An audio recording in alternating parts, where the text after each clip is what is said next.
Gears don't always work perfectly, unfortunately. Either not shifting when you press the lever, shifting too many gears when they do decide to change, or just jumping under pressure when you don't want them to. But rather than let it ruin your ride, it's actually a really simple fix often that you can do out on the trail.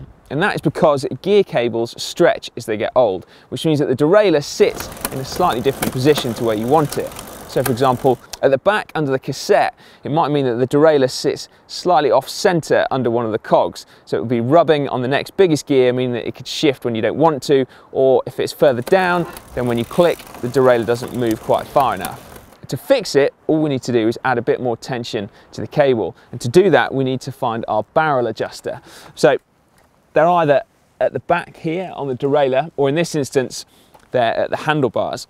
To add more tension, you simply turn the barrel adjuster anti-clockwise.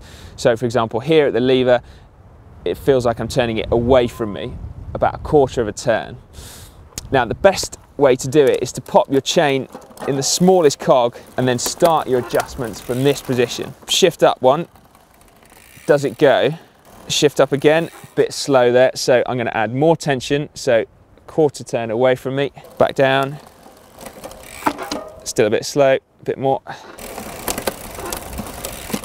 Sweet.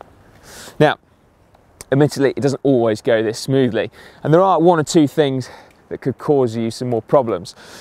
Unfortunately, rear derailleurs are quite exposed on bikes, and so you can often find that you'll either bend the mech or the rear hanger, and if you do that, then you will really struggle to have your gears working smoothly.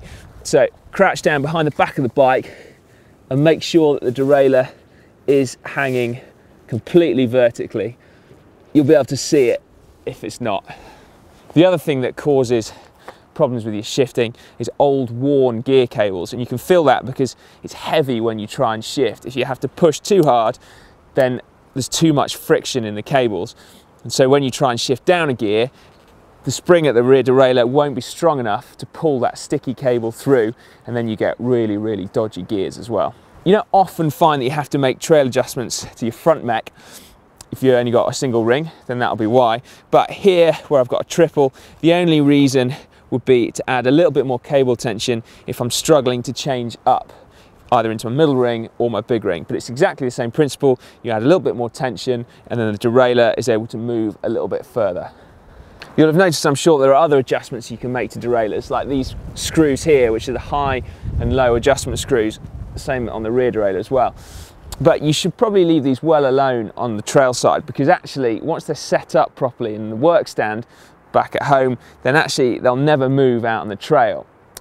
There is, however, one exception to that, and again, if you've bent your rear derailleur hanger or your rear derailleur, then you might need to screw the L adjustment screw here at the back, and that'll limit the chain, because if the derailleur's bent, the chances are it could be moved in towards the spokes, and you really, really don't want that, because then if it does hit the spokes, you'll tear it clean off and possibly damage your wheel as well. So in that case, you screw the L limiter in, and it means that the chain won't be able to go in the biggest sprocket, and so you should be able to save your rear derailleur, but that's the only time. Otherwise, they generally will stay in place. So there you have it, how to adjust your gears on the trail side. Generally a really simple process of adding a little bit of tension to the cable at your barrel adjuster at your handlebars. However, do make sure that you do have a look to see whether your rear derailleur hanger is bent, and that could be the cause of your problems. For more trailside maintenance tips, why not check out our playlist up there, or to make sure that you're making the most of the time when you're actually riding, polish your skills by watching those how-to videos down there. And then of course you do need to subscribe to GMBN to become a complete mountain biker, so just click on me.